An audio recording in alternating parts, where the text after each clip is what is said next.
जय सिया राम। आप सभी को मेरा प्रणाम। आइए आज के सत्संग में प्रवेश करने से पूर्व आज रामनवमी का महापर्व है और माँ दुर्गा के आराधना का आज 9वें दिवस है। दोनों की पूरे विश्व को बधाई। मातृशक्ति और पितृशक्ति को केंद्र में रखते हुए हम सात्विक और तात्विक चर्चा करेंगे।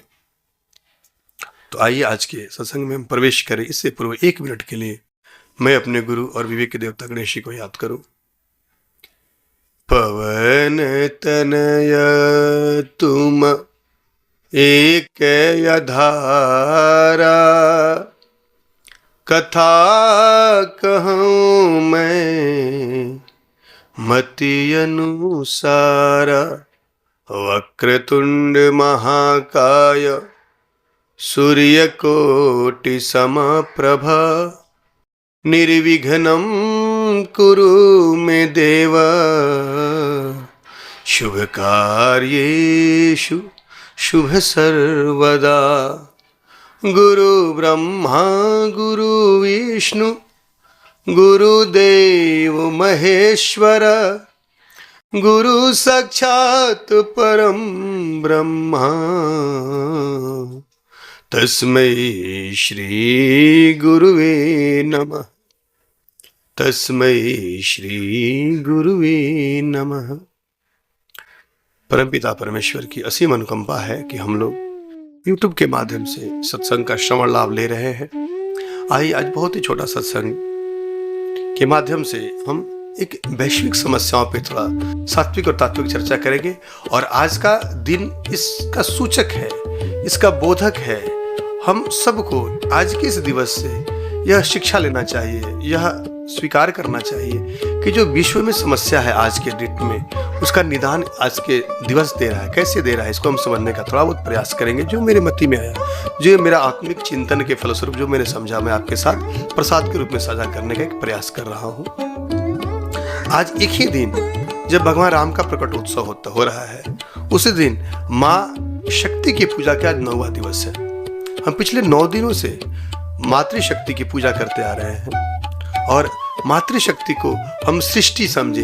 मातृशक्ति ही सृजन कर सकती है इस जगत में।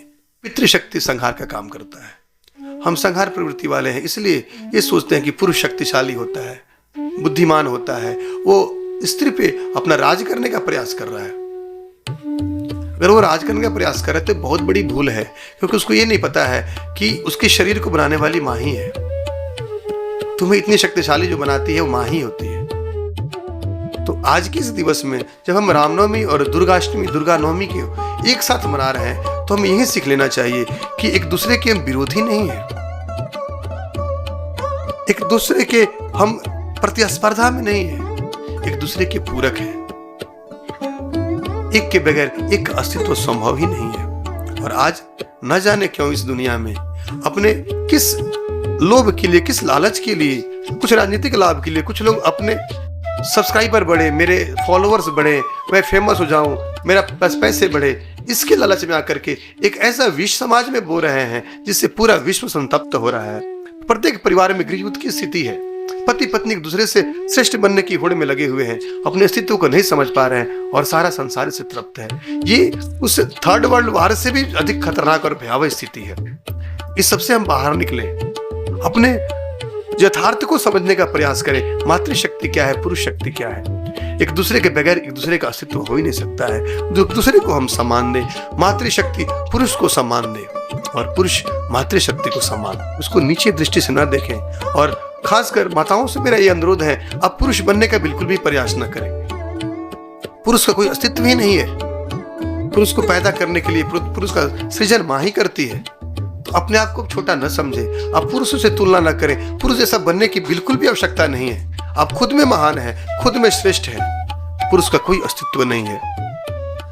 जब भगवान भी लोग भी थक जाते हैं, बड़े बड़े राक्षस आते हैं इस धरती पे, तो पुरुष सत्ता जो है भगवान भी कुछ नहीं कर पाते हैं, फिर मातृशक्ति का उदय करते हैं। सब लोग मिलकर उनका निर्माण करते हैं। तो वास्तविक शक्ति माताओं के पास ही है।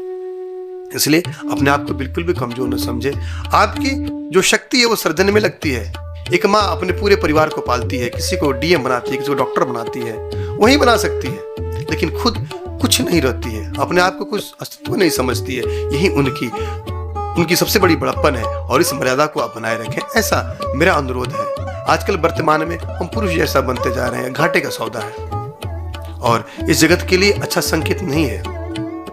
इस जगत में कभी प्रेम प्रकट नहीं हो सकता है। इसलिए माताएं पैसे के पीछे, पद के पीछे, प्रतिष्ठा के पीछे बिल्कुल भी ना जाए। समाज कहीं और चला जाएगा, अंधकार में जी रहा है, परिवार नामक संस्था भी कर रहा है। इसकी बहुत बड़ा दुख है।